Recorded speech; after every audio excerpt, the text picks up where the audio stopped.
The cancer diagnosis came on a Tuesday morning in October, delivered by Dr. Richardson in a sterile examination room that smelled of disinfectant and broken dreams. "Stage 4 pancreatic cancer," she said, her voice carefully modulated in that way doctors learn to soften devastating news. 6 months? Maybe 8 if I was lucky. I wasn't feeling particularly lucky. Before we jump back in, tell us where you're tuning in from. And if this story touches you, make sure you're subscribed, because tomorrow, I've saved something extra special for you. The drive home from the hospital was surreal, like watching someone else's life unfold through a thick glass window. Traffic lights changed from red to green to red again, but I sat there at each intersection longer than necessary, as if the extra seconds might somehow reverse what I'd just learned. The October sun cast everything in golden light, making even the strip malls and gas stations look beautiful. Funny how impending death makes you notice things you've ignored for decades.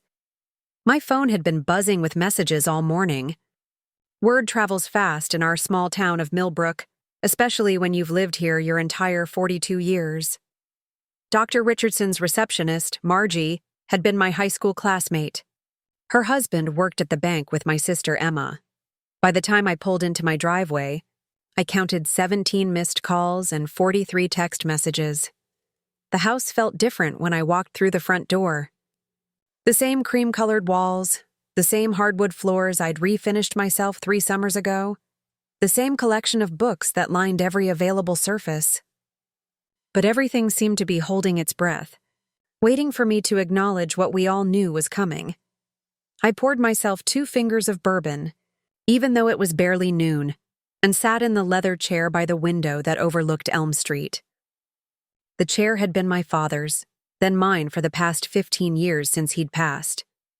Sometimes I wondered if furniture absorbed the grief of its owners, storing it in the grain of the wood like rings in a tree trunk. The first knock came at 2:17 p.m. I know because I was staring at the grandfather clock in the hallway, watching its pendulum swing back and forth with metronomic precision. Emma stood on my doorstep with tears already streaming down her face, carrying a casserole dish that steamed in the cool autumn air. "Sarah," she whispered, and I could hear our mother in her voice. That same gentle tone she'd used when our childhood pets died or when thunderstorms scared us awake in the middle of the night. I let her in, of course. What choice did I have? Over the next 3 hours, my house filled with the careful choreography of small-town sympathy. Neighbors arrived with covered dishes and worried expressions. Old friends from high school appeared with bottles of wine and stilted conversation. My colleague from the library, where I'd worked as head librarian for 12 years, brought flowers that would outlast me. They all said the same things with minor variations. "If there's anything you need, and you're so strong, you'll beat this." And my personal favorite? "Everything happens for a reason." As if there was some cosmic reason why a woman who'd never smoked, barely drank, and ran 3 miles every morning should have her pancreas turn traitor at 42. By evening, I was exhausted from performing the role of the gracious dying woman, accepting condolences with appropriate humility while secretly wanting to scream at them all to leave me alone with my remaining months. But I smiled and nodded and thanked them for the food I wouldn't live long enough to eat. The Vigil idea came from Margaret Sinclair, president of the Millbrook Community Association and the kind of woman who organized charity drives with the efficiency of a military operation. She cornered me by the kitchen sink while I was washing dishes that belonged to other people. Preparing and narrating this story took us a lot of time, so if you are enjoying it, like this video, it means a lot to us. Now back to the story. "Sarah," she said, her manicured hand touching my arm with practiced sympathy. "The community wants to do something special for you, a celebration of your life while you can still enjoy it." I set down the plate I was washing, noting how the soap bubbles caught the light from the pendant lamp overhead. "That's very kind, Margaret, but really not necessary." "Nonsense," she continued, her voice gaining the momentum that had railroaded countless town council meetings. "We were thinking a candlelight vigil in Memorial Park. Everyone could share stories, memories. It would be beautiful." The absurdity of it struck me like a physical blow. A vigil for someone who was still breathing, still standing in her own kitchen, still capable of washing dishes. I wanted to point out that vigils were traditionally held for the dead, but Margaret's earnest face stopped me. In her mind, I was already gone.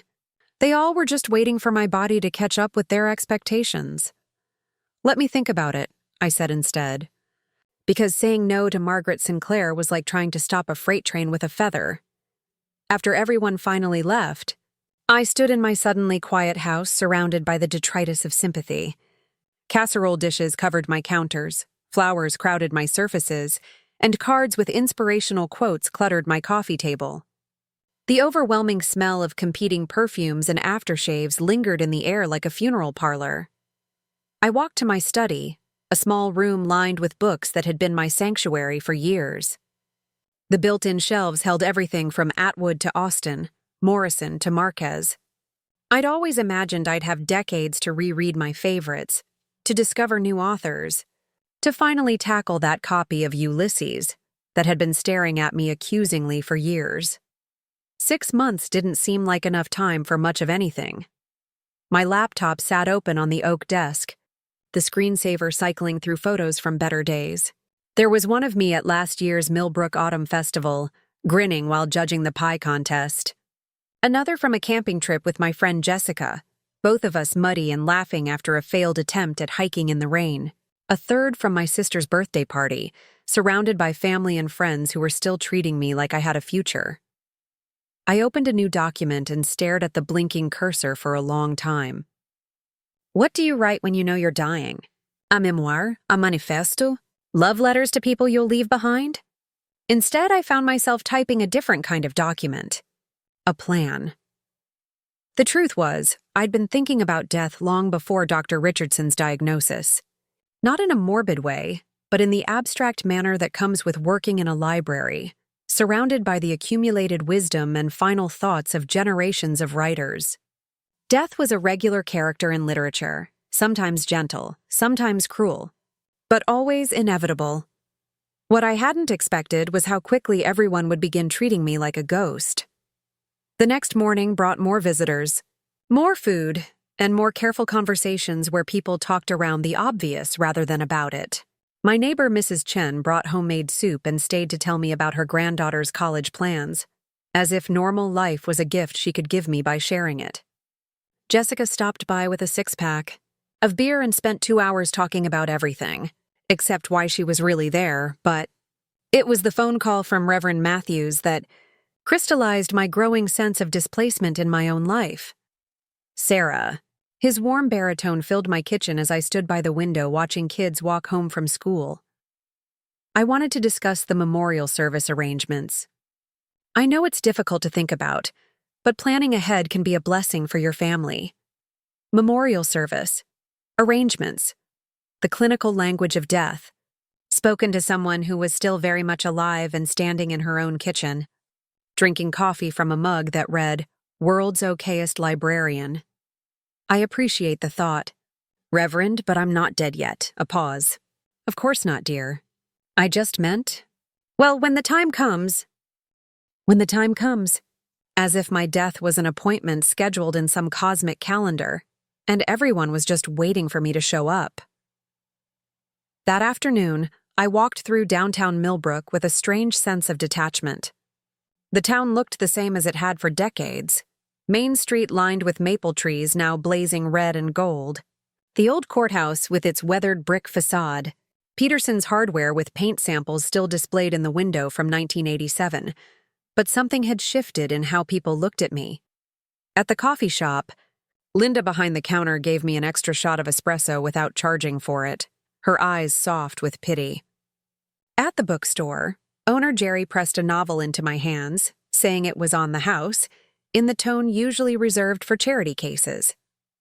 Even the mailman, usually brisk and businesslike, lingered on my front porch with unnecessary small talk, as if his presence might somehow ward off the inevitable. They were all being so incredibly kind. And their kindness was slowly suffocating me. The vigil planning kicked into high gear over the next week. Margaret Sinclair called daily with updates that I hadn't requested. The high school choir would sing hymns.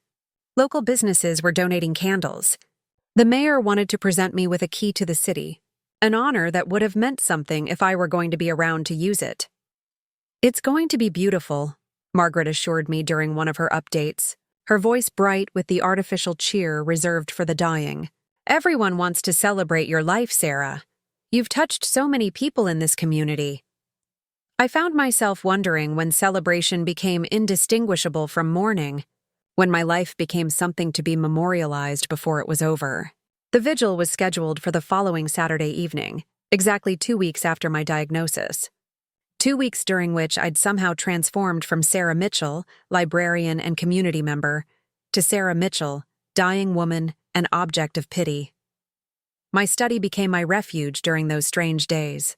Surrounded by books and the familiar scent of paper and ink, I could almost pretend that nothing had changed. But even there, reminders of my new status crept in. Get well cards arrived daily, though we all knew there would be no getting well. Flowers appeared on my doorstep like offerings to some terminal goddess. I started making lists during those quiet evening hours. Not bucket lists or final wishes, but inventories of the life I was supposedly leaving behind. The books I'd never finish reading.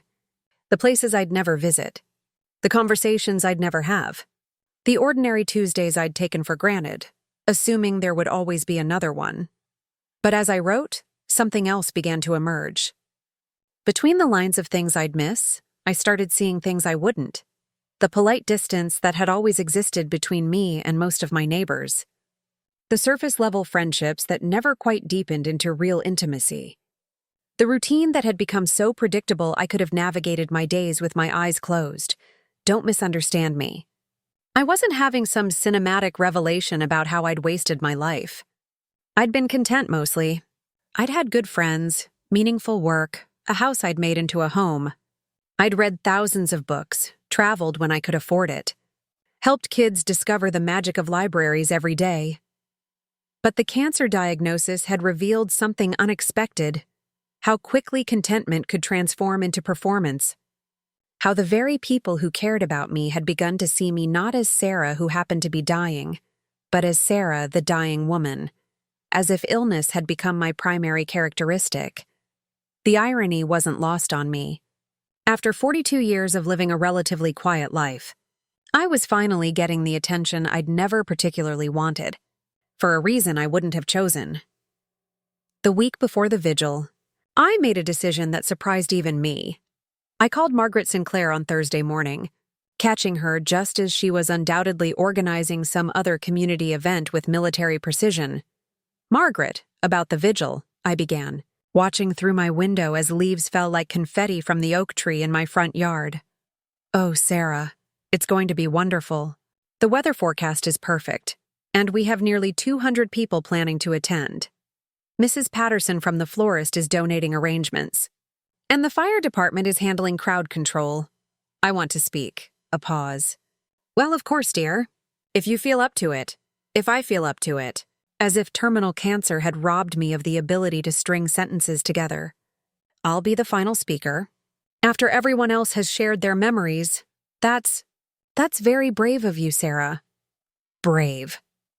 Another word that had followed me around like a lost puppy since the diagnosis. As if facing an inevitable biological process required courage rather than simply acceptance of circumstances beyond anyone's control. "I'll need about 10 minutes, I continued. "Maybe 15. Of course. Whatever you need, whatever I needed. If only it were that simple." I spent the remaining days before the vigil writing and rewriting what I wanted to say. Pages of false starts filled my trash can. How do you address a crowd of people who are mourning you while you're still alive? How do you thank them for their kindness while also pointing out the absurdity of their timing? The answer, I realized, was carefully. Very carefully. Saturday evening arrived with the kind of crisp October weather that made everything look like a greeting card. I dressed in my best suit, the navy blue one I'd bought for weddings and funerals, noting the irony that this fell somewhere between the two. Emma picked me up at 6:30, her red-rimmed eyes betraying the tears she was trying not to cry. "You don't have to do this," she said as we drove through downtown toward Memorial Park. "No one expects you to." Speak. I watched familiar streets pass by, noting how the setting sun painted everything in warm gold. I know. Memorial Park was transformed when we arrived. Someone had strung white lights between the oak trees, creating a canopy of gentle illumination. Folding chairs arranged in semicircles faced a small platform decorated with flowers. A table held hundreds of white candles, their flames flickering like earthbound stars in the gathering dusk. And there were the people. More than Margaret's promised 200, filling every chair and spilling onto blankets spread on the grass. Faces I'd known since childhood. Colleagues from work, neighbors I'd barely spoken to, students from the library's summer reading programs now grown and bringing children of their own. They were all there for me. For my death. For the end of a life that was still happening. Margaret approached as Emma and I made our way through the crowd, her efficiency softened by the evening's solemnity. "Sarah, you look wonderful. How are you feeling?" The question everyone asked, but no one wanted answered honestly. "I'm fine, Margaret. Thank you for organizing this." She beamed at the compliment, then guided us to seats in the front row that had been reserved with small handwritten signs. Reserved for the Mitchell family. As if we were honored guests at our own funeral, Reverend Matthews opened the service with a brief prayer that carefully avoided mentioning death while somehow being entirely about death. Then Margaret took the microphone, her public speaking voice carrying easily across the park. "We're here tonight to celebrate the life of Sarah Mitchell," she began. And I had to resist the urge to wave and point out that I was sitting right there, still breathing, still very much present in my own life. Sarah has been a pillar of our community for many years, and we want her to know how much she means to all of us. What followed was a parade of speakers sharing memories and anecdotes I'd mostly forgotten. My high school English teacher, now retired, talked about essays I'd written 25 years ago. A mother whose daughter I'd helped with research projects thanked me for sparking her love of learning. Colleagues from the library shared stories about my dedication to literacy programs and community events. It was lovely. It was heartbreaking. It was completely surreal. Each speaker approached the microphone carrying a white candle, lighting it from a larger candle on the platform before sharing their memories. The visual effect was stunning as darkness deepened around us. Dozens of small flames flickered throughout the crowd, held by people whose faces I could barely make out in the gentle light. As the evening progressed, something unexpected began to happen. The stories they told painted a picture of someone I barely recognized. Sarah, the dedicated teacher. Sarah, the community volunteer. Sarah, the woman who always had time to help with school projects and charity drives. Sarah, who remembered birthdays and brought soup to sick neighbors. Had I really done all those things? The memories felt like they belonged to someone else, someone more intentionally kind than I remembered being. In my own recollection, I'd simply done what seemed necessary at the time, helped when help was needed, showed up when showing up mattered. I hadn't thought of it as building a legacy or touching lives, but listening to speaker after speaker, I began to understand something that had eluded me during the past 2 weeks of casseroles and sympathy cards. These people weren't mourning my death. They were celebrating my life. There was a difference I hadn't recognized until that moment. Jessica took the microphone as the evening was winding down, her usually steady voice wavering slightly. "Sarah and I have been friends for 15 years, she began, her candle flame casting dancing shadows on her face.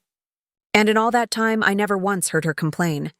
Not about her job, not about her health, not about anything. She just lived her life with this quiet dignity that made everyone around her want to be better. I wanted to interrupt, to point out all the times I'd definitely complained, all the moments when dignity had been the furthest thing from my mind. But Jessica continued, her words growing stronger. When I heard about her diagnosis, my first thought wasn't sadness. It was anger. Because if cancer can take someone like Sarah, someone who lives right and treats people well and makes the world a little bit better just by being in it, then what hope do the rest of us have? She paused, wiping her eyes with the back of her free hand while carefully protecting her candle flame. But then I realized something. Sarah isn't gone. She's sitting right there in the front row, probably embarrassed by all this attention, probably wishing she could sneak home to her books and her quiet house. And maybe that's the point.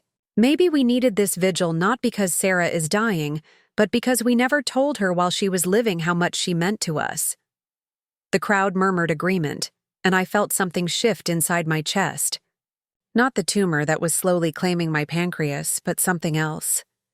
A loosening of the resentment I'd been carrying toward their premature mourning. Jessica finished her remarks and returned to her seat, handing her candle to the person next to her in the tradition Margaret had established. The flame passed from hand to hand through the crowd, each person adding their small light to the constellation of memorial candles. Finally, Margaret returned to the microphone for what I assumed would be closing remarks. Instead, she smiled in my direction, her expression genuinely warm rather than professionally sympathetic. "And now," she said, "Sarah has asked to speak to all of you." The crowd fell silent as I made my way to the platform, accepting the microphone from Margaret with hands that weren't quite steady. Not from illness, but from emotion I hadn't expected to feel. Behind me, the table of memorial candles flickered like an altar of light. Before me, hundreds of faces waited in the gentle darkness, their own candles creating a galaxy of small suns. I looked out at all those people who had come to honor my life while I was still living it, and realized that the speech I'd prepared over the past week was wrong. All of it. The careful words, the gentle scolding, the attempt to point out the absurdity of mourning someone who wasn't yet dead. Because standing there, surrounded by the visual proof of how many lives had intersected with mine, I understood something I'd missed in my frustration over the past 2 weeks. This wasn't about death at all. It was about love. The kind of quiet, persistent love that exists in small communities. The love that shows up with casseroles and sympathy cards and vigils held under October stars. The love that had been there all along, mostly unspoken, waiting for tragedy to give it permission to reveal itself. I cleared my throat and began to speak, abandoning the prepared remarks I'd memorized in favor of words that came from somewhere deeper. 2 weeks ago, I received some difficult news, I said, my voice carrying clearly across the park thanks to the sound system the high school had donated for the evening. And in the time since, I've watched this community rally around me in ways that have been both overwhelming and humbling. I paused, looking out at faces I'd known for decades, suddenly seeing them not as the audience for my dying, but as the supporting cast of my living. I have to admit, when Margaret first suggested this vigil, I thought it was premature. Vigils are for the dead, I told myself. I'm still here, still breathing, still very much alive. Why are you mourning me before I'm gone? Gentle laughter rippled through the crowd, and I saw several people nodding in understanding. But standing here tonight, looking out at all of you and listening to the stories you've shared, I realize I was wrong. This isn't a memorial. It's a celebration. And maybe that's something we should do more often, while people are still here to hear how much they mean to us. I reached behind me for one of the unlit candles from the memorial table, holding it up so the crowd could see. Jessica said something earlier that struck me. She said maybe we needed this vigil not because I'm dying, but because we never told each other while we were living how much we meant to each other. And I think she's right. I walked to the large memorial candle at the center of the platform, touching my small candle to its flame and watching it catch fire. So let me tell you what the past 2 weeks have taught me. They've taught me that dying isn't the worst thing that can happen to a person.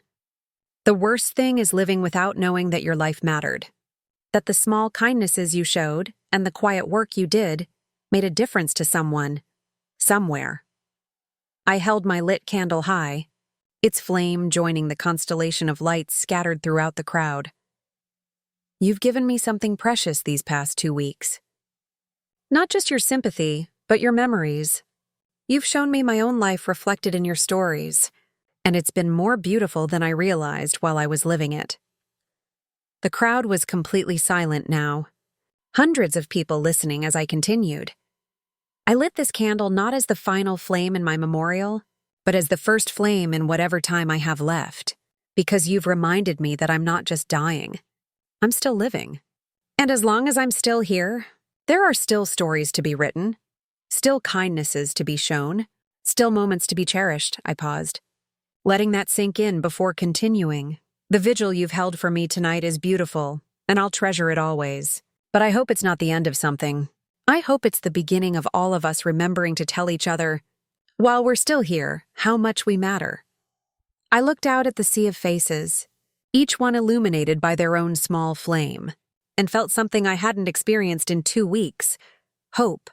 Not hope for a miracle cure or a misdiagnosis or any of the desperate bargains the dying make with the universe. Hope for something simpler and more profound. Hope that the time I had left, whether it was 6 months or 60 years, would be lived rather than merely endured. Thank you, I said finally, for this beautiful vigil.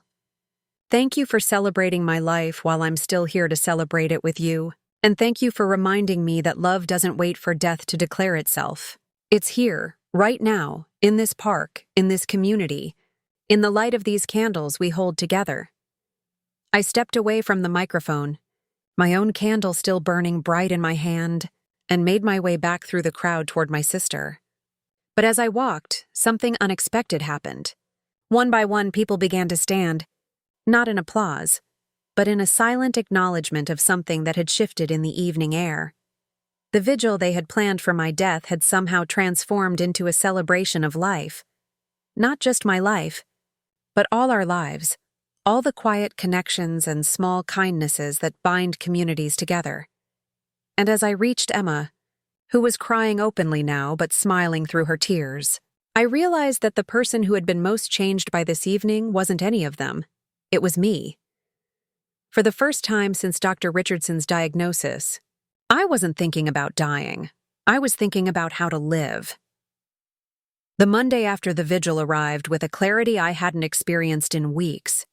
Sunlight streamed through my bedroom curtains, painting golden rectangles across the hardwood floor. And for the first time since my diagnosis, I woke up thinking about what I wanted to accomplish that day rather than how many days I might have left.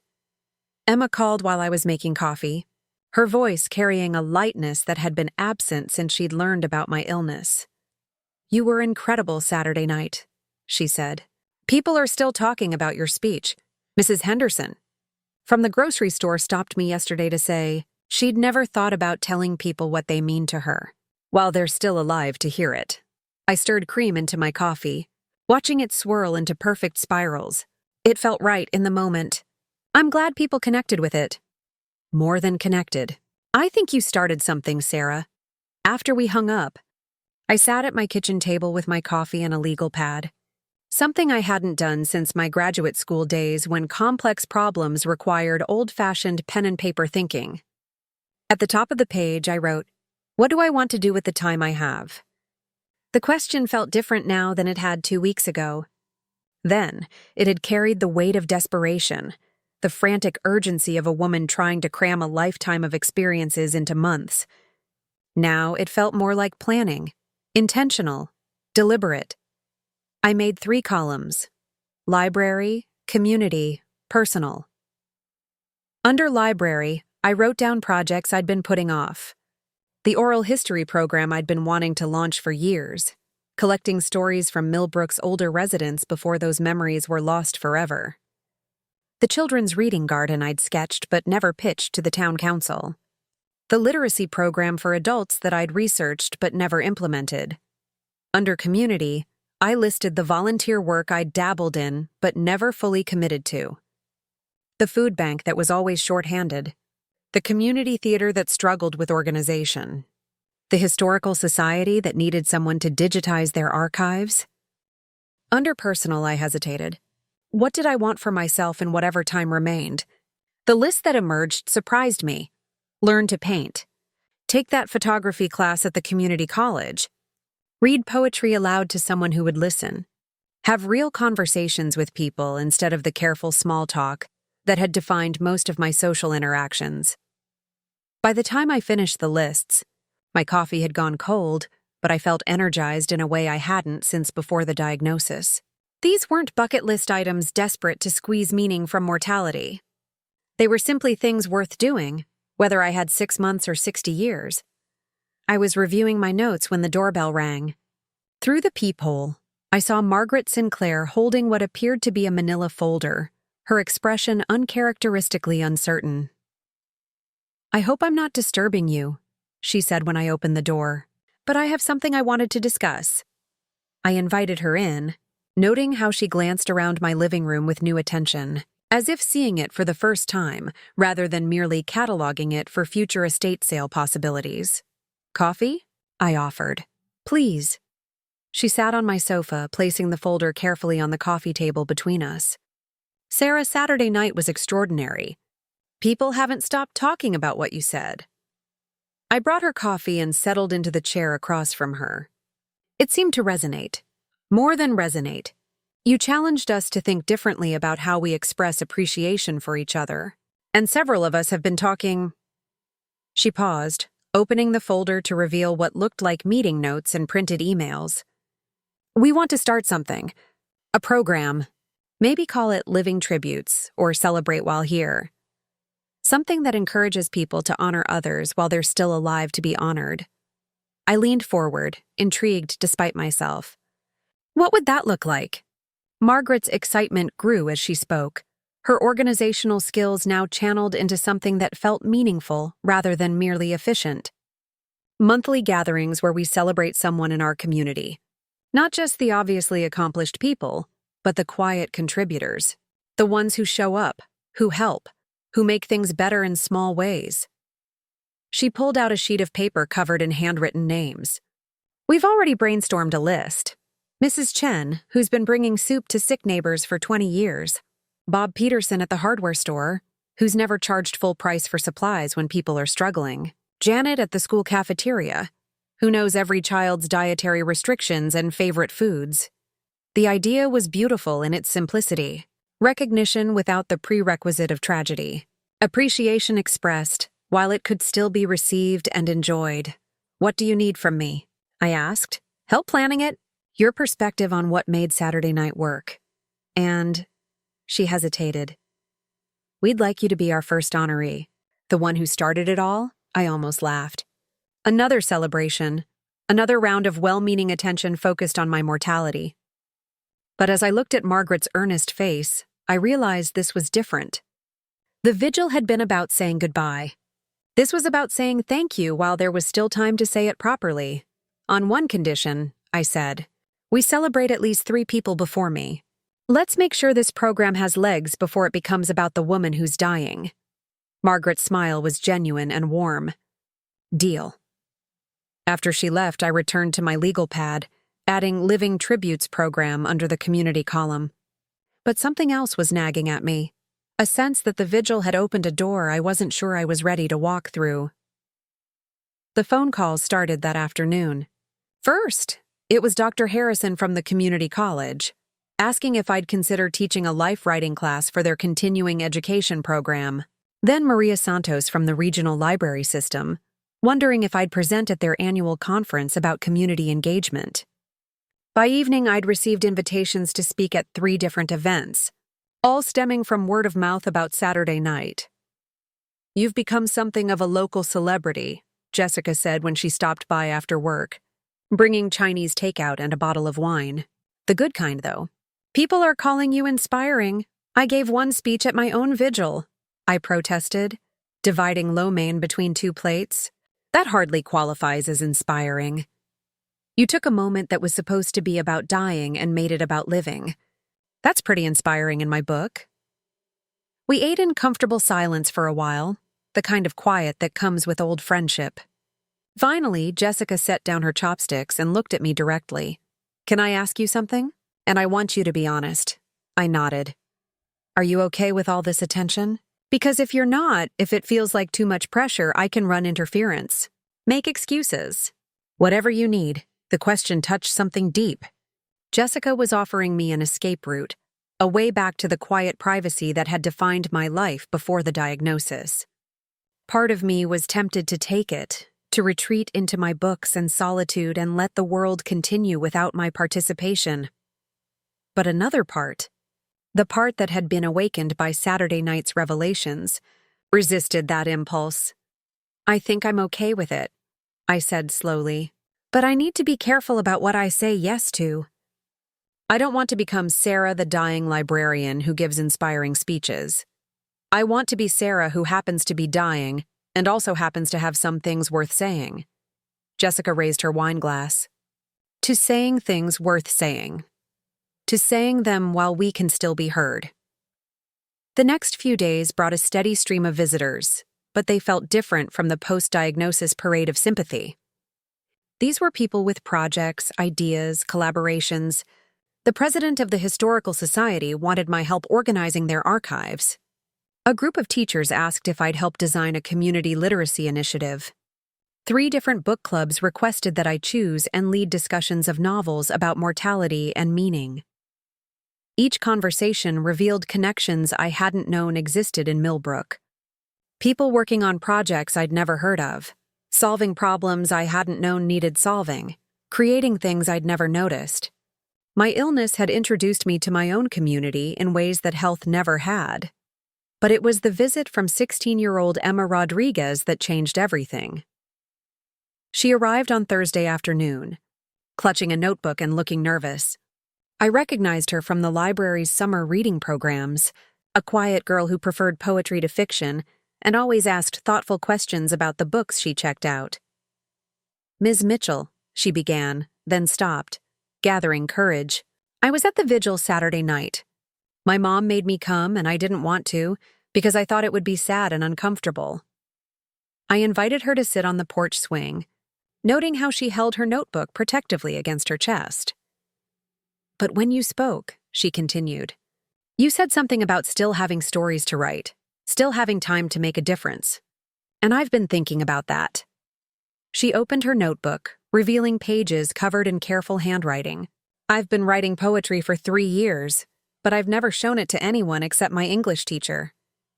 I keep thinking I'll wait until it's perfect, until I'm ready, until I know what I'm doing." I could see where this was leading, and my heart ached for her youthful uncertainty. But watching you Saturday night, I realized that waiting for perfect might mean waiting forever. And maybe the point isn't to wait until we're ready. Maybe the point is to share what we have while we can still share it. She handed me the notebook. "Would you read some of my poems? And if they're good enough, would you help me figure out how to share them? Maybe at the library or the coffee shop or something?" I accepted her notebook with the reverence it deserved, understanding that she was offering me something precious. Trust in her vulnerability, faith in my judgment, hope in her own voice. "Emma," I said, "I would be honored to read your work." That evening, I read her poems by lamplight in my study. They were raw and honest and imperfect in all the ways that mattered. They spoke of teenage longing and confusion, of fear about the future and anger at the present, of beauty noticed in unexpected places and wisdom glimpsed in quiet moments. They were exactly what 16-year-old poetry should be: genuine, unguarded, alive with possibility. I called her that night and asked if she'd be interested in organizing a monthly poetry reading at the library. She could be the featured reader for the inaugural event, and we could invite other local writers to participate in future gatherings. Her silence stretched so long, I thought we'd been disconnected. Finally, her voice came through the phone, small but determined. "Yes, I want to do that." "Then we'll do it. And Emma, your poems are more than good enough. They're necessary." After we hung up, I added poetry readings to my community column, but something larger was crystallizing in my mind. The vigil had revealed not just how much my life had mattered to others, but how much their lives mattered to me. The connections we'd formed in shared grief and celebration were continuing to grow, branching into new possibilities and collaborations. I was dying, yes, but I was also living more intentionally than I had in years. Friday brought a surprise visitor. Dr. Richardson appeared at my door during her lunch break, looking tired but determined. "I hope you don't mind me stopping by," she said, "but I wanted to check on you. Not just medically, but personally." I invited her in, curious about this deviation from her usual clinical demeanor. She accepted coffee and sat in my kitchen, looking around with the same heightened attention I'd noticed in other visitors recently. "I heard about the Vigil," she said, "about your speech. Several of my patients have mentioned it, actually. Word travels fast in small towns." "It does. But Sarah, I wanted to talk to you about something else. In my 20 years of practice, I've delivered hundreds of terminal diagnoses, and I've learned to recognize the different ways people respond to that news." She paused, stirring her coffee thoughtfully. "Some fight it with everything they have, pursuing every treatment, every clinical trial, every alternative therapy. Some retreat into denial, acting as if ignoring the diagnosis will make it disappear. Some sink into despair, giving up long before their body does." I waited, sensing she was building toward something important. But occasionally, very rarely, I encounter someone who finds a fourth path. They accept the diagnosis without being defeated by it. They use it as a catalyst for living more deliberately, more authentically, more connected to the people around them. She met my eyes directly. "That's what you've done, isn't it? You've transformed your dying into deeper living." The observation hit home with startling accuracy. "I'm still processing what's happening to me, Dr. Richardson, but you're right that something has changed since the diagnosis. Not just how others see me, but how I see myself. How I see possibility. I wanted to ask you a favor," she continued. "I have other patients facing terminal diagnoses. Would you consider talking to them? Not as a counselor or therapist, but as someone who's walking this path with wisdom and grace?" The request caught me off guard. Becoming a resource for the dying hadn't been on any of my lists. But thinking about it, I realized it made sense. Who better to help people navigate terminal illness than someone currently doing it? "What would that look like?" I asked, nothing formal. "Just being available to talk with people who might benefit from your perspective. The ones who are struggling to find meaning in their remaining time, or who feel isolated by their diagnosis." I thought about the past 3 weeks of my own isolation and transformation, about how desperately I'd needed someone to help me distinguish between dying and being dead. "Yes," I said, "I'd like to do that." Dr. Richardson's smile was the first genuinely warm expression I'd seen from her. "Thank you.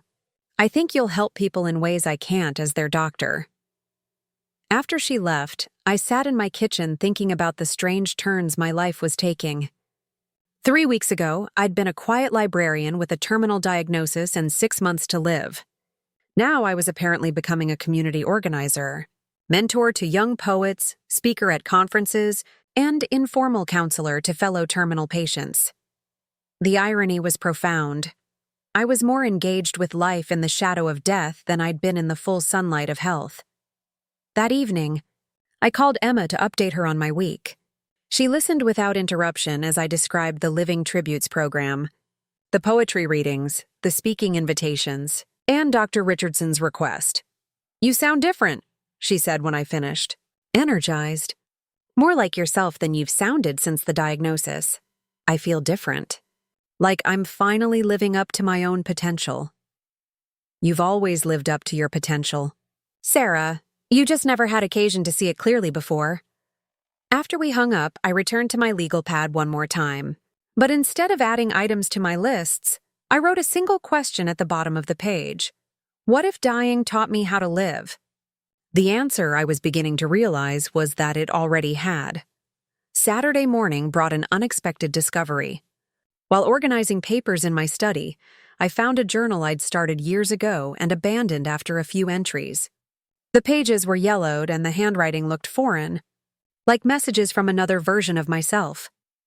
The entries were brief and uninspired, documenting daily routines and minor complaints with no sense of purpose or passion. Worked late at library, watched TV, made dinner, read for an hour. Day after day of existence without intention, of time passing without being truly lived. I carried the journal to my kitchen table and opened to a blank page. At the top, I wrote the date and began, 3 weeks after my diagnosis, I'm learning that there's a difference between having a life and living one. The cancer has given me permission to choose the latter. I wrote for an hour, capturing thoughts and realizations that had been forming since the vigil. about community and connection, about the courage required to be vulnerable with others, about how proximity to death could clarify what mattered and what didn't. When I finished, I had filled 4 pages with reflections that felt honest and important. Not profound or poetic, but authentic in a way my earlier journal entries had never been. I was closing the journal when my phone rang. It was Margaret Sinclair, calling with excitement barely contained in her voice. "Sarah, I have news about the Living Tributes program. I mentioned it to the mayor, and she wants to make it an official town initiative. She's offering municipal support, a small budget, and space in the community center for monthly gatherings." I could hear other voices in the background, the sounds of a planning meeting already in progress. "And there's more," Margaret continued. "The local newspaper wants to do a feature story about the program and how it started with your Vigil speech. They're calling it Celebrating Life While Living It."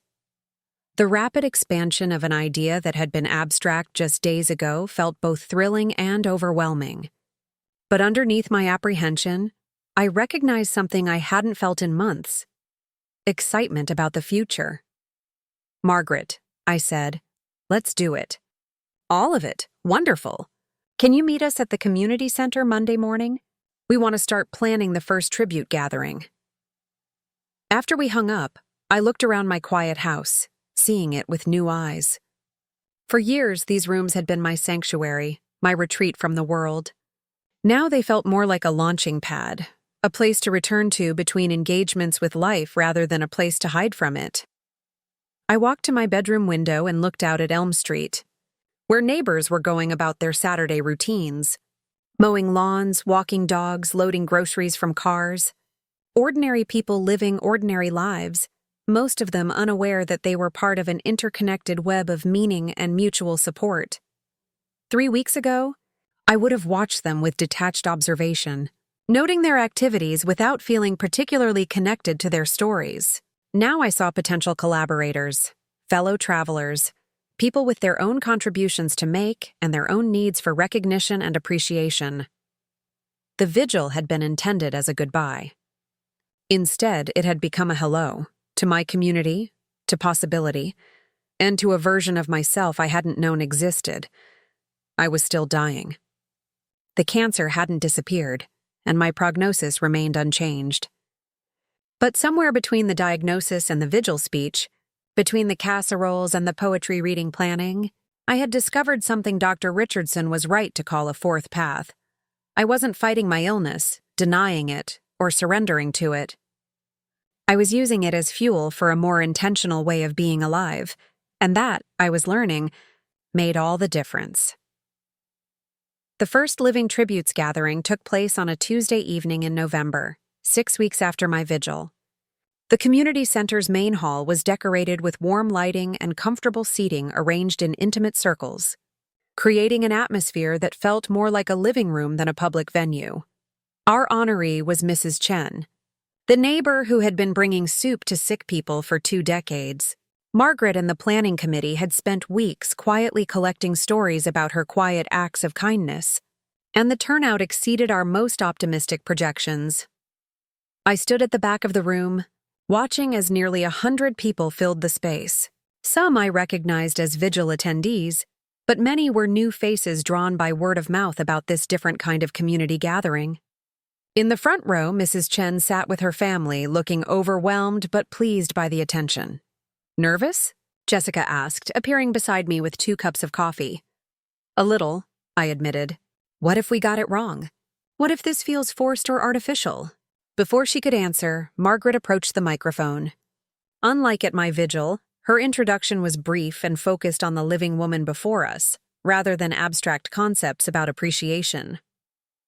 "Mrs. Chen," Margaret began, "for 20 years you've shown up at doorsteps with soup, sat with people in hospital waiting rooms, and remembered everyone's children's names. Tonight, we want you to hear what that has meant to us." What followed was an hour of stories that painted a portrait of community care I hadn't fully understood before. A young mother described how Mrs. Chen had appeared with dinner every night for a week after her difficult childbirth. An elderly widower talked about the soup that arrived every Sunday for months after his wife died. A teenager shared how Mrs. Chen had attended his high school graduation when his own grandmother couldn't make the trip. The stories weren't dramatic or life-changing in obvious ways. They were about consistency, about showing up, about the 1,000 small acts that weave the fabric of community life. Listening to them, I began to understand something I'd missed in my years of quiet living. How much the unremarkable gestures matter, how much healing happens in the space between grand events. Mrs. Chen's response was brief and tearful. She thanked everyone for coming, but insisted she had simply done what anyone would do for their neighbors. The humility was genuine, but it highlighted exactly why the Living Tributes program mattered. People who deserve recognition rarely seek it, and communities often forget to offer it until it's too late. After the formal program ended, people lingered in small groups, sharing additional memories and making connections. I watched neighbors discover shared experiences they'd never discussed. Watched Mrs. Chen's adult children learn new stories about their mother's impact on others' lives. "It worked," Margaret said, joining me as I observed the continuing conversations. "Look around. This isn't just about Mrs. Chen anymore. People are talking to each other differently." She was right. The gathering had created permission for deeper conversation, for acknowledgement of the ways people matter to each other. I overheard someone thanking the mailman for always taking extra time with elderly residents. Another person was telling a teacher how much their child had grown under her influence. The Living Tributes program wasn't just celebrating individuals. It was teaching a community how to see and express appreciation more readily. Walking home that evening, I felt the satisfaction of seeing an idea transform into something real and valuable. But I also felt the first stirrings of a different kind of challenge. The program's success meant more speaking invitations, more planning meetings, more requests for my time and energy. My phone had been ringing constantly with calls from other communities wanting to start similar programs. A nonprofit organization in the state capital had asked me to consult on a statewide living appreciation initiative. The Regional Library Association wanted me to keynote their spring conference. The attention was flattering, but it was also exhausting in ways I hadn't anticipated. Each yes required energy I wasn't sure I could sustain. Each commitment stretched my remaining time thinner. Thursday brought another reminder of my physical reality. I had an appointment with Dr. Richardson for blood work and scans, the first comprehensive check since my diagnosis 7 weeks earlier. Sitting in the familiar examination room, I found myself in the strange position of hoping for stability rather than improvement. I wasn't in denial about my prognosis, but I had plans now, projects that mattered, people depending on my involvement. I needed time to see them through. Dr. Richardson entered with her usual professional demeanor, but I caught something different in her expression as she reviewed my chart. "How are you feeling, Sarah?" "Energy levels, appetite, pain. Better than I expected," I answered honestly. "Some fatigue, especially in the afternoons. But overall, I feel more like myself than I have since the diagnosis." She nodded, making notes. "Your blood work shows some improvement in several markers. Not dramatic changes, but movement in the right direction." I sat up straighter. "What does that mean?" "It could mean several things. Sometimes the body responds positively to reduced stress, improved outlook, increased social engagement. Sometimes initial scans overestimate the cancer's progression. Sometimes we simply don't understand all the variables at play." She paused, choosing her words carefully. "I'm not telling you to expect a miracle, Sarah, but I am revising my initial timeline. Instead of 6 to 8 months, we might be looking at 8 to 12 months, maybe longer."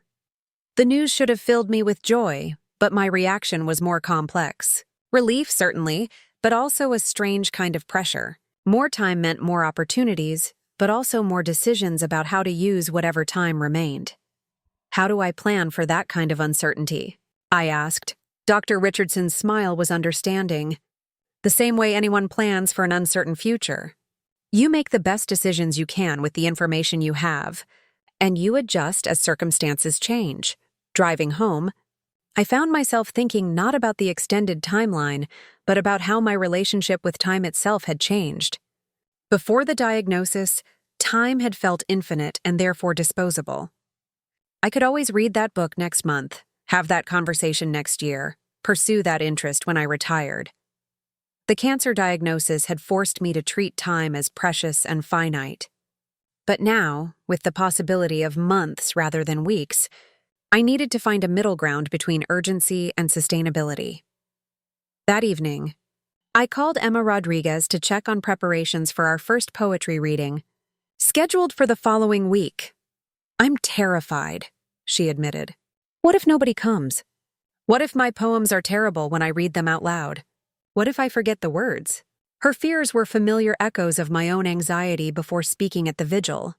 "Emma, do you remember what you told me about not waiting for perfect? That was different. That was about starting to share my work. This is about actually doing it in front of people.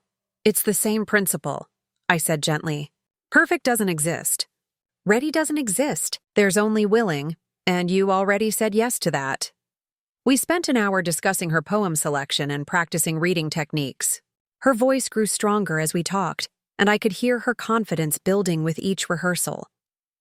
"Ms. Mitchell," she said as we were ending the call, "can I ask you something personal?" "Of course. Are you scared?" "About being sick, I mean. About dying?" The question deserved an honest answer. Sometimes. But not as much as I expected to be. I'm more scared of wasting whatever time I have than I am of running out of time. "That makes sense," she said quietly. "Thank you for helping me not waste my time being too scared to share my words." Friday brought an unexpected visitor. Tom Bradley, principal of Millbrook High School, appeared at my door during my lunch hour, looking uncharacteristically hesitant. "Sarah, I hope you don't mind me stopping by. I have a proposition, and I wasn't sure how to approach it properly." I invited him in, curious about what could bring the usually confident administrator to my doorstep looking nervous. "I've been thinking about what you said at the Vigil, about telling people what they mean to us while we can still tell them, and I realized we're doing a terrible job of that with our teachers." He settled into my living room chair, his expression growing more animated. "We have 26 teachers at the high school. Good people doing important work, most of them underpaid and underappreciated. They hear complaints from parents, criticism from the state, pressure from administrators, but they rarely hear acknowledgement of their positive impact." I could see where this was leading. "You want to start a recognition program? More than that. I want to create a culture of appreciation that lasts beyond my tenure as principal, and I need someone with credibility to help design and launch it." He pulled out a folder containing preliminary ideas. Teacher appreciation assemblies where students and parents could share specific stories about impact. Monthly recognition programs that went beyond generic Teacher of the Month awards. Partnership with the community to celebrate educators as essential workers rather than convenient targets for criticism. "What would you need from me?" I asked, though I was already intrigued by the possibility. "Help with planning, maybe some speaking at events, consultation on making recognition feel genuine rather than patronizing. The teachers respect you, Sarah. They've heard about the Living Tributes program, and they know your story. You understand both the value of authentic appreciation and the difference between meaningful recognition and empty gestures." The project aligned perfectly with everything I'd been learning about community and connection. Teachers, like many helping professionals, rarely received feedback about their long-term impact on students' lives. "Yes," I said. "I'd like to help with that." Tom's relief was visible. "Thank you. This could make a real difference in how our educators feel about their work." After he left, I added Teacher Appreciation Program to my growing list of commitments. The list was getting long, but each item represented something I genuinely cared about, something that would continue to matter after I was gone. Saturday evening was Emma's poetry reading. I arrived early to help set up chairs and test the microphone system we'd borrowed from the high school. By 7 o'clock, the library's main room was filled with an audience that surprised both Emma and me. Her family occupied the front row, beaming with pride and nervous energy. Her English teacher sat nearby with several colleagues who'd come to support their student. But the audience also included people I hadn't expected, neighbors from Emma's street, regular library patrons, even some teenagers from her school who'd heard about the event through social media. Emma took the microphone with hands that shook only slightly, wearing a dress she'd clearly chosen carefully for the occasion. Her first poem was about small-town life, about finding beauty in familiar places and wondering about the larger world beyond Millbrook's borders. Her voice grew stronger with each piece. She read about friendship and loneliness, about family expectations and personal dreams, about the weight of being 16 in a world that seemed simultaneously full of possibility and impossibly complicated. The audience listened with the kind of attention usually reserved for professional performances. During her final poem, about learning to speak her truth even when her voice shook, several people wiped away tears. The applause was sustained and genuine. Emma's smile, when she finally looked up from her notes, was radiant with the joy of having shared something personal and been received with respect and appreciation. "Thank you," she said into the microphone, "for listening to my words, and thank you to Ms. Mitchell for believing they were worth hearing." During the informal reception afterward, I watched Emma accept congratulations and answer questions about her writing. She had transformed from the nervous girl who'd knocked on my door weeks earlier into someone comfortable owning her voice and sharing her perspective. "You did something important tonight," I told her as we cleaned up chairs and folding tables. "I just read some poems. You showed other people that it's safe to be vulnerable in public, that sharing personal truth can create connection rather than judgment. That's not just reading poems, Emma. That's leadership." She considered this, stacking chairs with newfound thoughtfulness. "Will you help me organize another one?" "Of course. But next time, let's invite other people to read too. Make it a community poetry gathering instead of just your performance." As I drove home that night, I reflected on the evening's success. Emma's reading had accomplished something beyond showcasing her talent. It had created space for artistic expression in a community that didn't always prioritize creativity. It had demonstrated that the library could be more than a repository of books. It could be a gathering place for living voices and contemporary stories. The success felt good, but it also highlighted a growing concern. My energy, while better than expected, wasn't unlimited. The afternoon fatigue Dr. Richardson had asked about was real, and some days I felt the weight of my diagnosis more heavily than others. I was committed to several ongoing projects: the Living Tributes program, the Teacher Appreciation Initiative, monthly poetry readings, consulting work with other communities. Each was meaningful, but together they required more energy and time than I might have available as my illness progressed. Sunday morning brought clarity through an unexpected source. I was reading in my backyard, enjoying the last warm weather before winter, when my neighbor's granddaughter wandered over to chat. 8-year-old Lily had been one of my regular library visitors during summer reading programs, and she approached with the direct curiosity that only children possess. "Ms. Sarah," she said, settling cross-legged on my patio, "my grandma says you're very sick, but you're helping lots of people anyway. Is that true?" The question was matter-of-fact, without the careful tiptoeing that characterized most adult inquiries about my health. "Yes, that's true. I am sick, but I'm also finding ways to help people and work on things that matter to me." "That's good," she said with 8-year-old wisdom. "My teacher says when we can't do everything, we should pick the most important things and do those really well." Her simple observation cut through weeks of internal debate about managing my commitments. I couldn't do everything, and trying to would likely mean doing nothing particularly well. I needed to choose. That afternoon, I made a difficult but necessary decision. I called the organizations that had invited me to speak at distant conferences and politely declined, explaining that my health required me to focus on local commitments. I turned down the statewide consulting opportunity, recommending Margaret Sinclair instead. The choices felt like losses, but they also felt like liberation. By narrowing my focus to projects I could see through personally, the Living Tributes program, the Teacher Appreciation Initiative, the poetry readings, and individual mentoring, I could invest my energy more deeply rather than spreading it too thin. Monday brought validation for this decision. Margaret called with news that our second Living Tributes honoree had been selected. Bob Peterson from the hardware store. The man who'd never charged full price when customers were struggling financially. The planning committee is working beautifully now, she reported. People understand the process. They're excited about gathering stories, and we have volunteers stepping up to handle logistics. Your guidance got us started, but the community is taking ownership now. That's exactly what should happen, I said.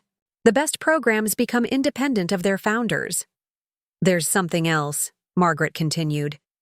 The mayor wants to make this an annual town tradition, not just a monthly program. She's talking about establishing a permanent fund to support community recognition initiatives. The news filled me with satisfaction. The idea that had emerged from my Vigil speech was growing into something that would outlast my involvement and continue to benefit Millbrook long after I was gone. That evening, I updated my journal with reflections on the past month. The projects I'd committed to were progressing well, but more importantly, they were teaching me about legacy in ways I hadn't anticipated. Legacy, I wrote, isn't just about what you accomplish during your lifetime. It's about what you set in motion, what you inspire in others, what continues to grow after your direct involvement ends. The Living Tributes program would continue with Margaret's leadership. The poetry readings would evolve with Emma's growing confidence and community involvement. The Teacher Appreciation Initiative would become part of the school's culture under Tom's guidance. My role was shifting from creator to catalyst, from leader to supporter. And that transition, while sometimes difficult for someone used to being in control, felt increasingly right.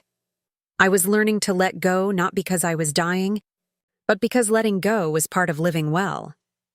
Winter arrived early that year, bringing with it a crystalline clarity that seemed to mirror my own evolving perspective. By January, 4 months after my diagnosis, the programs I'd helped launch had developed their own momentum. The third Living Tributes gathering had honored Janet from the school cafeteria, and Margaret was already fielding inquiries from neighboring towns wanting to replicate our model. I stood at my kitchen window watching snowfall, thinking about how much had changed since that October morning when Dr. Richardson first spoke the word cancer. The Sure woman who had received that diagnosis felt like a stranger now, someone who had lived carefully, quietly, always postponing the deeper engagement with life that seemed too risky or too demanding. My phone rang, interrupting these reflections. It was Dr. Richardson's office, calling to schedule my next appointment. The routine had become familiar. Blood work, scans, conversations about symptoms and quality of life. But something had shifted in how I approached these checkups. Instead of dreading them as reminders of mortality, I'd begun to see them as progress reports on a life being lived more fully. "How are you feeling overall?" Dr. Richardson asked during that January appointment, reviewing my latest test results with an expression I'd learned to read as cautiously optimistic. Tired some days, but not the kind of tired that comes from being sick. More like the tired that comes from being busy with things that matter. She nodded, making notes. "Your markers continue to be more stable than we initially expected. The cancer is still there, still progressing, but slowly, very slowly. What does that mean in practical terms? It means we might be looking at years rather than months. Maybe 2 years, possibly more. I can't make promises, Sarah, but your body seems to be responding well to whatever you're doing differently." I thought about what I was doing differently. Speaking authentically, connecting deeply, contributing meaningfully, living intentionally rather than accidentally. Perhaps Dr. Richardson was right that stress reduction and social engagement could influence physical health in ways medical science didn't fully understand. "I want to ask you about something," she continued. "I've had several patients mention your name recently. People facing their own difficult diagnoses who've heard about your approach to living with terminal illness." "You mean the conversations we discussed before?" "Partly, but also something more formal. There's been talk at the hospital about creating a peer support program, pairing newly diagnosed patients with others further along in their journey who've found ways to maintain hope and purpose." The idea intrigued me. My conversations with individual patients had been some of the most meaningful interactions I'd had since my diagnosis. There was something powerful about talking with someone who understood the terrain from the inside, who could offer practical wisdom about navigating the healthcare system and emotional landscape of serious illness. What would that look like? I asked. Training, guidelines, regular supervision to ensure appropriate boundaries? Nothing that would compromise your health or energy, but a way to formalize the help you're already providing informally. I agreed to consider it, adding yet another possibility to my evolving sense of purpose. Driving home, I realized how different this conversation had been from my early medical appointments. Instead of discussing only decline and limitation, we were talking about contribution and growth. Even terminal illness, I was learning, could coexist with expansion and possibility. February brought an unexpected challenge that tested everything I'd learned about balance and prioritization. Emma Rodriguez, now confident from her successful poetry readings, approached me with an ambitious idea. "Ms. Mitchell," she said during one of our regular mentoring sessions, "what if we started a creative writing program for teenagers? Not just poetry, but all kinds of writing. Stories, memoirs, songs, even scripts." Her enthusiasm was infectious, but I could already see the scope of work such a program would require. Curriculum development, recruitment, space coordination, ongoing facilitation. It was exactly the kind of project my pre-diagnosis self would have politely declined as too complicated and time-consuming. "Tell me more about your vision," I said instead. Over the next hour, Emma outlined a comprehensive program that would give young writers a structured way to develop their skills while building community around creative expression. She'd already talked to several classmates who were interested, identified potential meeting spaces, and researched similar programs in other communities. "The thing is," she concluded, "I need an adult sponsor. Someone with credibility and experience who can help make this official." I looked at this poised, articulate 17-year-old who had grown so much in the months since she'd first knocked on my door with her nervous notebook of poems. She was ready to lead, but she needed institutional support to make her vision real. "Emma," I said, "I'll help you launch this program, but I want you to understand that you'll be the real leader. I'll provide guidance and advocacy, but this needs to be your project." Her smile was radiant. "Really, you'll do it?" "We'll do it together." The creative writing program became my most demanding commitment, but also my most rewarding. Over the following months, we developed a curriculum that balanced skill building with creative freedom, recruited 12 dedicated participants, and established partnerships with the library, high school, and community college. What emerged was something beautiful and unexpected. The teenage writers tackled subjects their English classes rarely allowed: family dysfunction, mental health struggles, social justice concerns, identity questions. They supported each other's vulnerability with a maturity that surprised the adults who occasionally observed their sessions. But more importantly, Emma blossomed into the kind of leader I'd always hoped to become.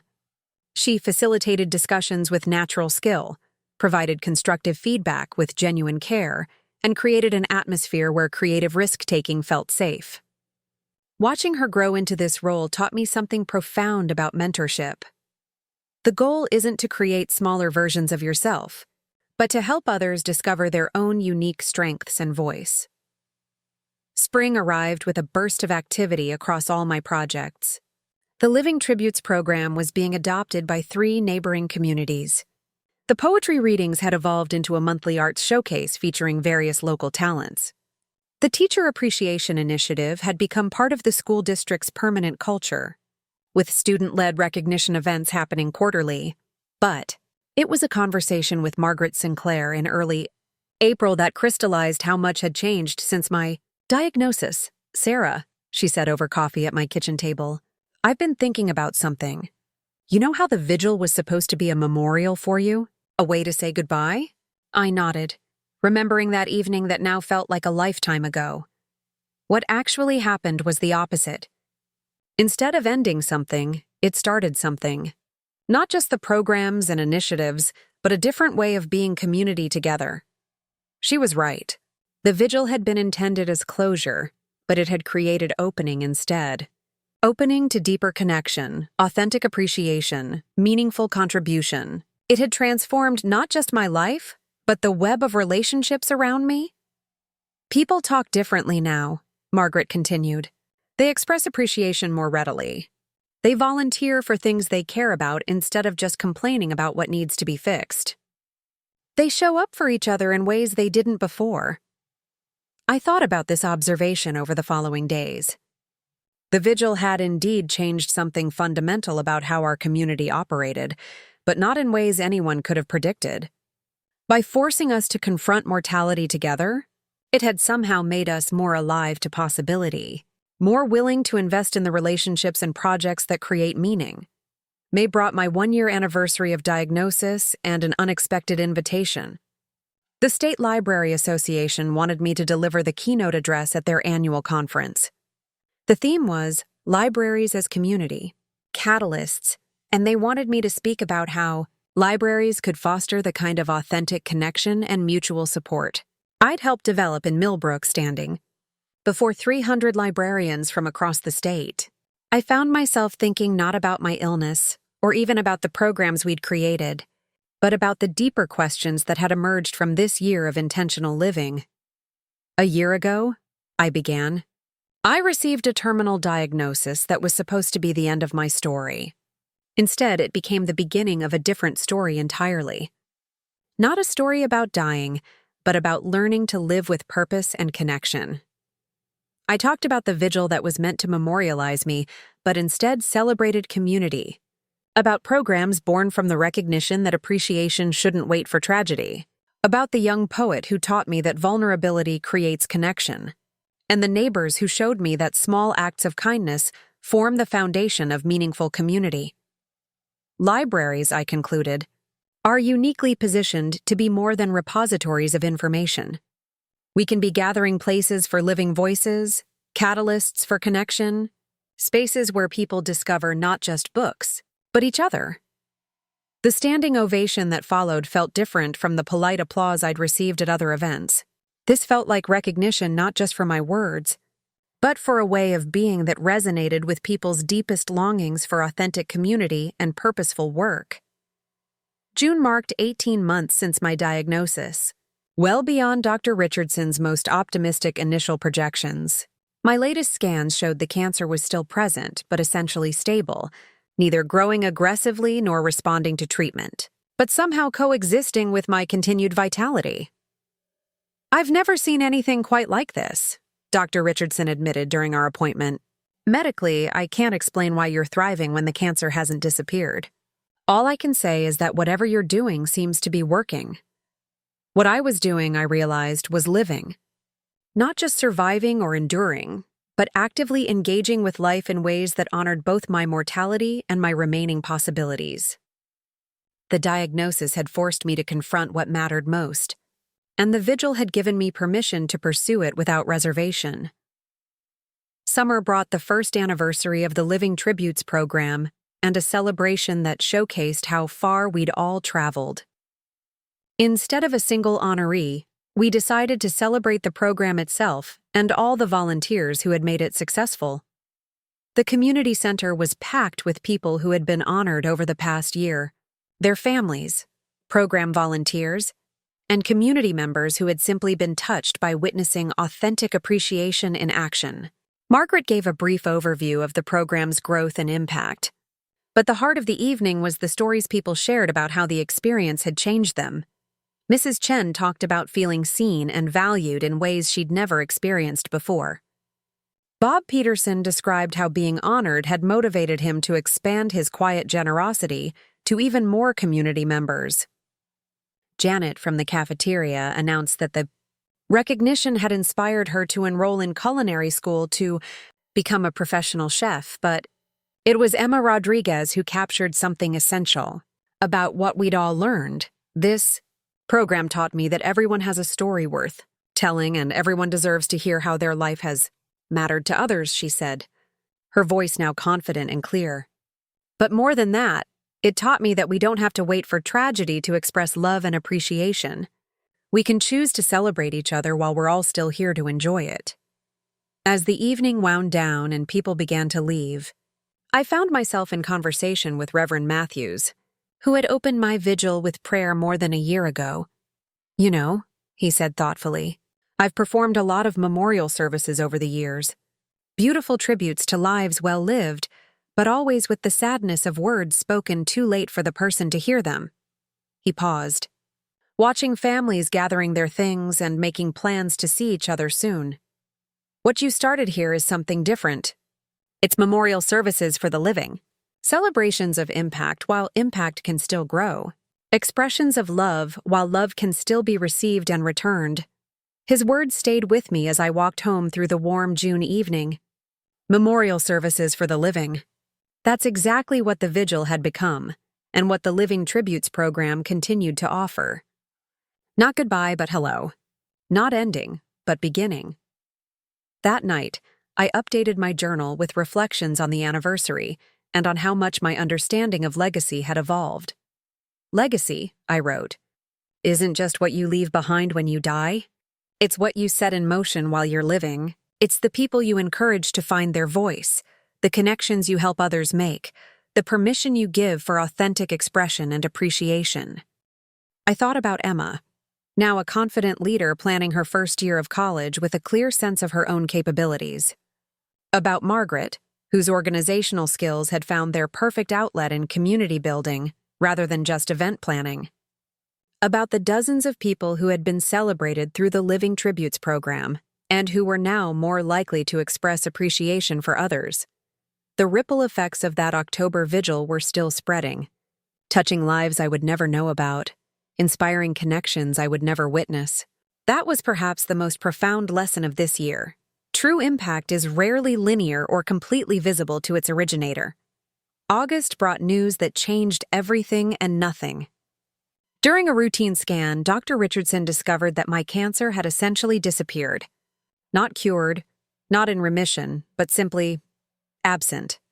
The tumors that had been stable for months were no longer detectable. "I don't have a medical explanation for this," she told me, her voice mixing professional caution with genuine amazement. "Sometimes the body does things we don't understand. What I can tell you is that you appear to be healthy." The news should have felt like a miracle, like vindication, like a cosmic reward for living well. Instead, it felt strangely anticlimactic. Not because I wasn't grateful for continued health, but because the real transformation had already occurred. The person I'd become over the past year wasn't someone waiting to be saved from death, but someone who had learned to live fully in the presence of uncertainty. I called Emma first with the news, then Jessica, then Margaret. Each conversation carried the same undertone: joy at my continued health, but also recognition that the most important changes had already taken place. "You know what's funny?" Jessica said during our celebration dinner. "A year ago, we were all so focused on the fact that you were dying. Now it turns out you're not dying anytime soon, but you're also not the same person who got that diagnosis." She was right. The Sarah who had received that terminal diagnosis in October had been someone who lived carefully, who postponed engagement, who treated relationships and opportunities as infinite resources that could be accessed later. The Sarah celebrating unexpected health in August was someone who had learned to live intentionally, to connect authentically, to contribute meaningfully regardless of timeline. September marked the beginning of a new school year and new commitments. Emma was leaving for college, but the creative writing program she'd launched was continuing under the leadership of 2 younger students she'd mentored. The Living Tributes program had become so integrated into community culture that Margaret was training coordinators to lead it in other towns. I had accepted a position as community engagement coordinator for the regional library system, a role created specifically to help other libraries develop the kind of programming and connection we'd fostered in Millbrook. It felt like the perfect synthesis of my professional skills, personal growth, and commitment to community building. But perhaps most importantly, I had learned to live without the urgency of terminal diagnosis while maintaining the intentionality it had taught me. Health, I realized, was not permission to return to careless living, but an opportunity to continue purposeful living with less immediate pressure. October arrived with the kind of crisp beauty that had marked my diagnosis exactly 1 year earlier. I stood in the same spot by my kitchen window where I'd processed Dr. Richardson's initial news, but everything was different now. The view was the same, but the woman looking out at it had fundamentally changed. That evening, Margaret called with a proposal that brought the year full circle. "Sarah," she said, "the anniversary of your vigil is next week. Some people have asked about marking the occasion somehow. Not another vigil, obviously, but some kind of celebration of what grew out of that night." I thought about it. A year ago, I had been the reluctant subject of a community's premature mourning. Now I was a willing participant in that same community's ongoing vitality. "What did you have in mind?" I asked. "A community celebration? Not about you specifically, but about what we've all learned about appreciating each other and contributing to something larger than ourselves. About celebrating life while we're living it." The event took place on a Saturday evening in Memorial Park, almost exactly 1 year after my vigil. But instead of rows of chairs facing a platform, the setup encouraged mingling and conversation. Instead of memorial candles, we had strings of lights creating a festive atmosphere. Instead of speeches about someone who was dying, we had multiple stations where people could participate in various forms of celebration and appreciation. One station invited people to write thank you notes to community members they wanted to recognize. Another featured a memory board, where people could post photos and stories about positive local connections. A third offered art supplies for creating gratitude, messages that would be displayed. Throughout downtown Millbrook, Emma had returned, from her first month of college, to help coordinate a station where people could sign up to volunteer for various community projects. The Teacher Appreciation Initiative had a display showcasing student letters to educators. The creative writing program had set up a corner where people could contribute to a collaborative poem about community. I moved through the evening not as the center of attention, but as one participant among many in a celebration of collective commitment to living and loving more intentionally. People approached me throughout the night, sharing stories about how the past year had changed their perspectives on appreciation, connection, and community engagement.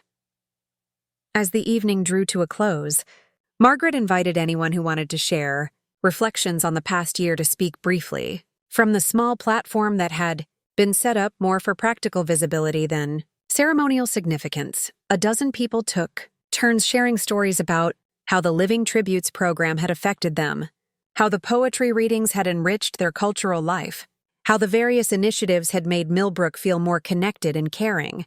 Emma spoke about finding her voice and learning to lead. Bob Peterson talked about how being honored had inspired him to expand his generosity even further. Finally, Margaret called my name. I approached the microphone not with the desperate urgency I'd felt a year ago, but with the quiet confidence that had grown from a year of intentional living. "A year ago tonight," I began, "you held a vigil for me because you thought I was dying. In a way, you were right. The person I was before my diagnosis, someone who lived carefully, who postponed deeper engagement, who treated time as infinite, that person did die." I looked out at faces that had become familiar not just as neighbors, but as collaborators in creating the kind of community we all wanted to live in. But what was born from that death was someone who learned to live with intention, to connect with authenticity, to contribute with purpose. And more importantly, what was born was a community that decided to celebrate life while living it, to express appreciation while it can still be received, to create meaning together rather than waiting for tragedy to force our hand. I paused, thinking about the year of growth and connection that had emerged from that October night of premature mourning. The vigil you held for me was supposed to be about ending. Instead, it was about beginning. Not just for me, but for all of us. We learned that we don't have to wait for death to appreciate life. We don't have to wait for loss to express love. And we don't have to wait for crisis to create community. I reached into my pocket and pulled out a single white candle, the same kind that had filled Memorial Park a year ago. Tonight, Instead of lighting candles for someone who was dying, I want to light one candle for all of us who are living. For the choice we make every day to show up for each other, to contribute to something larger than ourselves, to celebrate the ordinary miracle of being alive together. I lit the candle from the small flame that had been burning on the platform throughout the evening, holding it high as I had done exactly 1 year earlier.